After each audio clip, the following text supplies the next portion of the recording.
Mic check 1 2 1 2. It's the Y2K Collector. And can you start a video game collection in 2025 with just $20? The short answer is yes. You can start a video game collection in 2025 with just $20. And there's a number of consoles that you can start collecting for with a $20 budget. But I want to go ahead and warn you that you have to temper your expectations about what you're going to get for that $20. Because if you think you're going to go ahead and buy certain retro games or even certain modern games for just $20, you're going to be in for a rude awakening.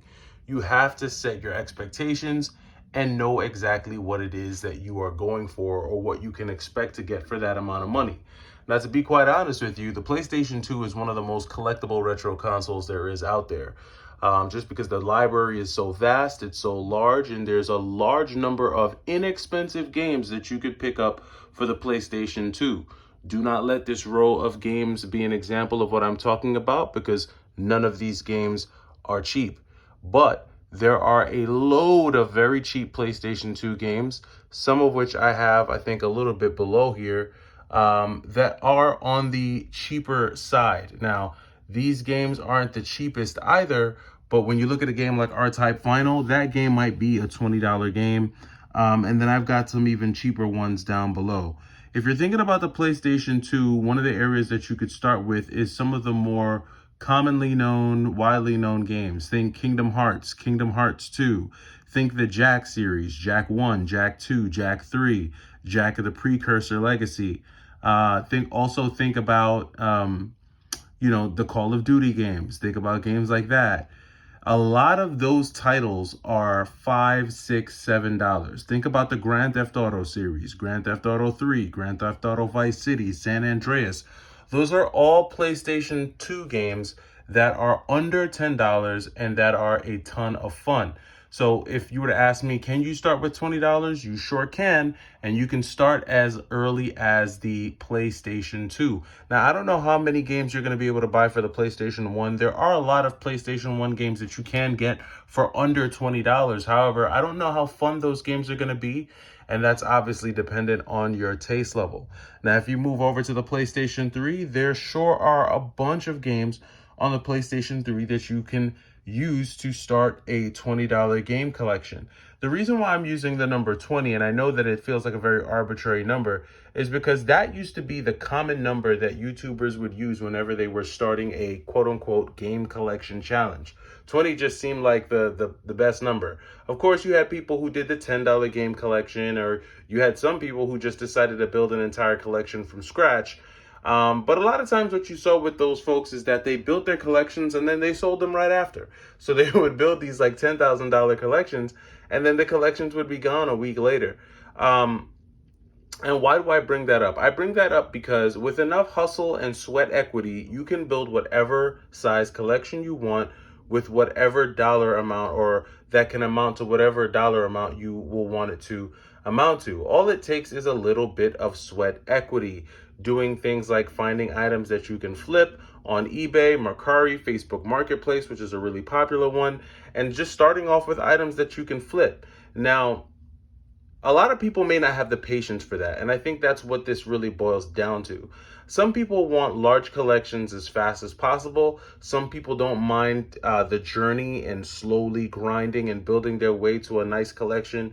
Some people just want things instantly. They watch one YouTube video, like this YouTube video, for example, and they might see a shelf full of games and say to themselves, you know what, I want those games. I want to have all those games right now. I'm going to go out and do whatever I got to do to have a shelf full of games. I think that's really kind of the wrong mindset. The good thing about the $20 and $10 game collection challenges is that it showed you what a weekly grind looks like, right? They kind of showed you how you go about slowly building something over 2, 3, 4, 5 weeks, a month, 2 months, 3 months. But the problem with the game collection challenge is that the game collection challenges weren't universal, meaning that some of the things that these folks were doing in their collection challenges just don't apply to everyone depending on where you live in the country. I don't live in an area where we have open air flea markets all year round. I don't live in an area where I feel, or part of the country where I feel that comfortable doing Facebook Marketplace meetups all times of the night. I'm not in a position where I have the time to drive around my city all day, knocking on doors and basically trying to see if I can, snag a yard sale. Everybody's life and everybody's circumstance is different.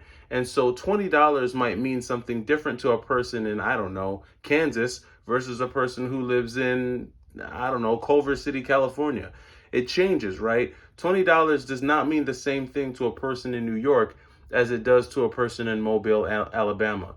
No knock to anyone who's in Mobile, Alabama, but you all can understand that there's a great price difference. There's a great difference in cost of living. There's a great difference in expectation for what people expect to get for their games and what people are willing to spend for their games, as well as the competition. If you live in an area where everyone's not willing to pay a certain price, well, the retro games in that area are only going to be valued based on what people are willing to pay. And if no one's willing to pay that price, well, then guess what? The prices of those games will be low. But if you live in an area where there are people who are willing to spend $2, $3, $4, $5 more for certain games, well, then that competition just got a lot higher, and that $20 game collection just got a lot more difficult to achieve.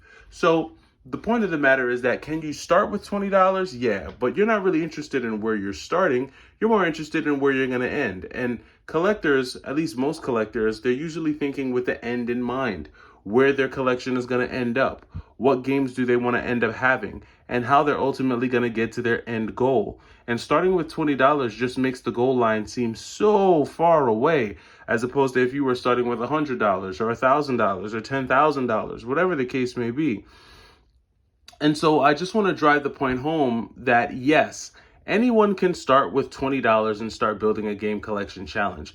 But it's really not the start that's the most important aspect of it. It's the end. It's the finish line. It's the end goal. It's the end sum game. Where do you want this collection to stop? Where do you want it to end? What types of games do you want to buy?